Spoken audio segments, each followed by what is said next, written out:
नमस्कार दोस्तों, आपका मेरे चैनल में हार्दिक स्वागत है। वीडियो को अंत तक अवश्य देखिएगा क्योंकि कहा गया है आधा अधूरा ज्ञान खतरनाक होता है।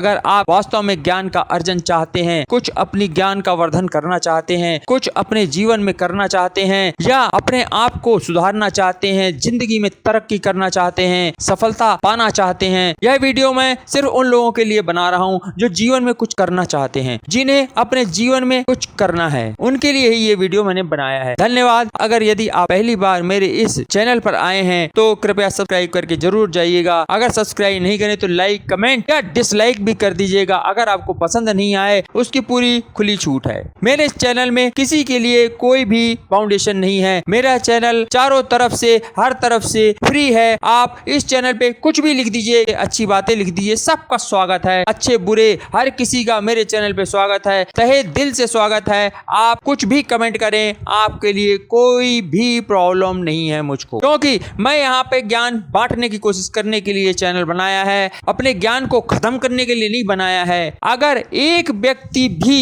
अपने जीवन को मेरे इस ज्ञान से सुधार लेगा तो मेरा जीवन सफल हो जाएगा। तो शुरू करते हैं।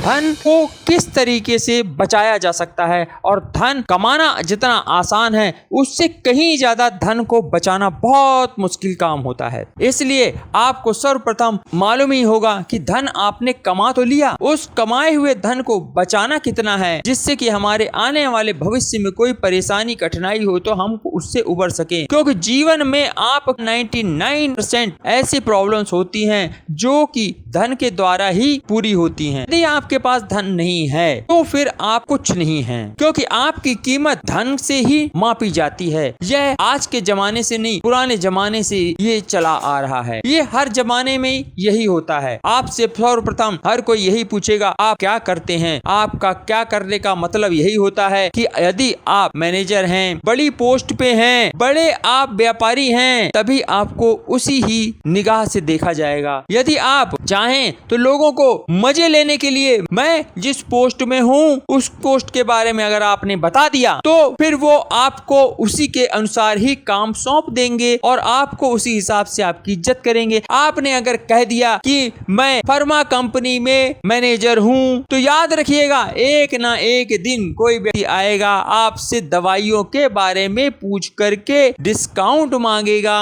यदि आपने बता दिया कि मैं कोई फाइनेंस कंपनी में हूँ काम करता तो आपके पास पहुंच जाएगा कि मेरा फाइनेंस करा दो। यदि आपने बता दिया कि मैं किसी और तरह के प्रोडक्ट के काम में करता हूं तो एक ना एक दिन अवश्य वो व्यक्ति आपके पास आएगा और आपसे अपना काम करवाने की पूरी कोशिश करेगा। तो कम टू द पॉइंट, धन को कैसे बचाया जाए। धन को कैसे बचाया जाए, सर्वप्रथम आपने धन कमाया। धन कमाने के लिए ही हम पढ़ाई करते हैं, 12 साल, कोई 15 साल, कोई 10th करता है, कोई 12th करता है, फिर आप कोई ग्रेजुएशन करते हैं, कई लोग MBA डिग्री लेते हैं, कोई CA बनता है, कोई डॉक्टर बनता है, कोई इंजीनियर बनता है। ये कॉमन सी बात है और आपको ये मालूम होना चाहिए कि इन्हीं ही पदों पे आगे जाके आपको काम करना है। जिस तरह की पढ़ाई आप करेंगे उस तरह के ही आपको पद मिलेंगे। उन्हीं पदों पर आसीन होने के बाद एकमात्र पूरी दुनिया में सभी का मकसद होता है धन कमाना। धन आएगा तभी आपका मान सम्मान समाज में होगा, तभी आप अपने घर परिवार का खर्च चला पाएंगे। यदि आपके पास धन है तभी ही सभी सुख सुविधाओं को आप इकट्ठा कर पाएंगे, नहीं तो आपके जीवन में कुछ नहीं होगा। कुछ नहीं होगा तो कोई भी आपको नहीं पूछेगा, माँ बाप भी नहीं पूछते हैं जब आपके पास पैसे नहीं होते हैं। एक उम्र तक ही माँ बाप आपका खर्च चलाएंगे, लेकिन जब आप जवान हो जाएंगे, बड़े हो जाएंगे, पढ़ लिख लेंगे, उसके बाद उनको बहुत दिक्कतें होती हैं कि ये बच्चा बड़ा हो गया, अभी अपने आप कमाए, अपना खर्चा खुद चलाए। तो आपने चलो कमाना शुरू किया, लेकिन कमाने से सबसे बड़ा काम होता है धन को बचाना। जितना हो सके उतना धन बचाइए, क्योंकि जब आपके पास जवानी है और आपकी ताकत है शरीर में तब तक आप कमा सकते हो। जब आपका बुढ़ापा आने लगेगा, आपका शरीर शिथिल होगा और आदमी जब रिटायर हो जाता है तो फिर उसके बाद धन कमाने के लिए शारीरिक ताकत नहीं होती है और वह व्यक्ति शिथिल होता चला जाता है। उसका सभी कुछ शिथिल होने लगता है, दिमाग, हाथ पैर सब कमजोर होते चले जाते हैं, उस समय उसको धन की बहुत आवश्यकता होती है। इसलिए अपने बुढ़ापे को सुधारने के लिए, अपने आने वाली समस्याओं से निपटने के लिए धन बचाना अति आवश्यक है।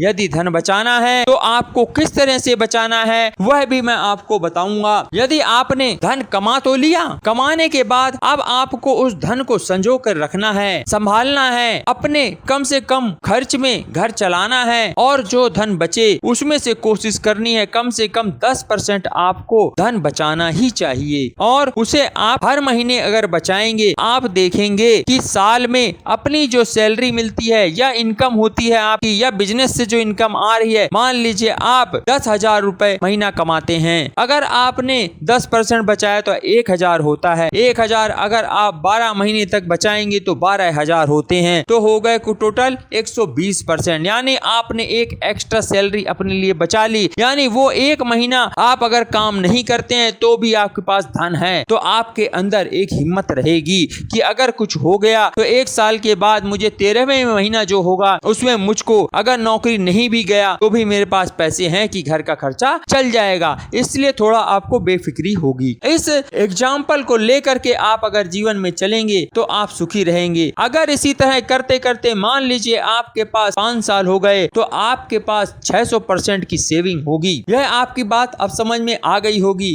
कि मैं कहना क्या चाह रहा हूँ। यानी आप हर साल एक महीने की सैलरी से ज्यादा यानी 12,000 रुपए बचाएंगे तो फिर आपके पास उसको या बैंक में लगाएं या कहीं इन्वेस्ट भी कर देंगे तो आपको उससे भी इनकम होगी। अगर कुछ नहीं कर सकते हैं तो एफडी में भी किया 3-4% एक्स्ट्रा आपको मिलेगा। कई 6 देते हैं, कोई 7% भी एफडी में देते हैं। नॉर्मल इंटरेस्ट भी आपका जो मिलेगा कोई 4% देता है बैंक, तो लगभग 4% भी माने तो आपको 4% एक्स्ट्रा और इनकम होगी। इसको एक्यूमुलेट अगर करते जाएं तो ये आपके पास 10 साल में 1200% हो जाता है और इससे ज्यादा भी होगा, क्योंकि जो परसेंटेज बैंक में अगर डाले हैं तो वहां से मिलेंगे वो आपको इंटरेस्ट अलग से मिलेगा। तो मेन मेरी बात का यही अर्थ है कि हर किसी को 10% अपनी बचत अवश्य करें, जिससे आने वाली आपकी समस्या, आने वाले कोई भी धन की प्रॉब्लम्स हो वो आपकी संभल सके। ये जो आपकी बचत हो उसे आप किसी पोंजी स्कीम में ना लगाएं, क्योंकि आपकी मेहनत की कमाई है, आपके खून पसीने की कमाई है। अपने खून पसीने की कमाई को हमेशा सुरक्षित जगह पर ही इन्वेस्ट करें। तरीके बहुत से हैं जिनमें से आप अपना सकते हैं। आगे इसी तरह के मैं वीडियो और भी डालूंगा, जिसके लिए आप तैयार रहिएगा उन वीडियो को देखने के लिए। यहाँ तक कि मैं स्टॉक मार्केट से भी रिलेटेड, फाइनेंस से रिलेटेड और धन को किस तरह बचाना है और कौन कौन से तरीके हैं उनके बारे में और भी वीडियो मैं डालूंगा। और आपने अंत तक वीडियो देखा इसलिए आपको एक स्पेशल चीज बता रहा हूँ कि यह जो बचा हुआ धन है वह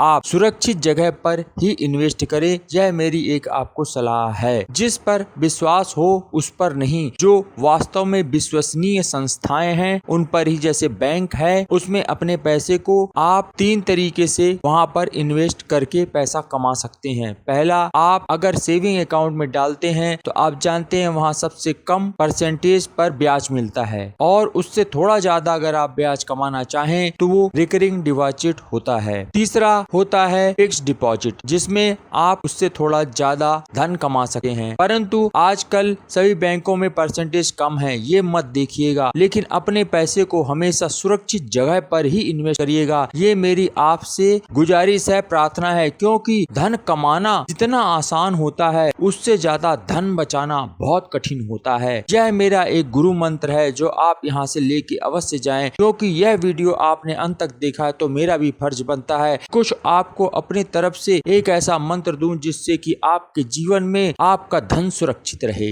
आगे ईश्वर अधीन सभी चीजें होती हैं, मनुष्य के हाथ में सिर्फ कोशिश करना होता है। कोशिश करिए, एक ना एक दिन जरूर मेहनत रंग लाती है, कोशिशें ही अक्सर कामयाब होती हैं। इसी मंत्र को भी अपने दिमाग में रख के चलिए, कभी हिम्मत मत हारिए। संसार में जो आपको करने के लिए भगवान ने धरती पर भेजा है, अपने को तुच्छ मत समझिए, अपने आप को भाग्यशाली समझिए कि आप मनुष्य योनि में पैदा हुए हैं और आपको अपने जीवन के तरह तरह के झंडे गाड़ने हैं। और सर्वप्रथम अपने गांठ बांध लीजिए कि आपको धन बचाना ही है, क्योंकि जीवन में धन सर्वप्रथम जरूरी होता है, उसके बाद ही दूसरी चीजें होती हैं। यह मेरा अपना अनुभव है। धन सब कुछ नहीं होता है परंतु बहुत कुछ होता है। इसी बात पर मैं यह वीडियो यहीं खत्म करता हूँ। आपने पूरा वीडियो देखा उसके लिए आपका बहुत बहुत धन्यवाद।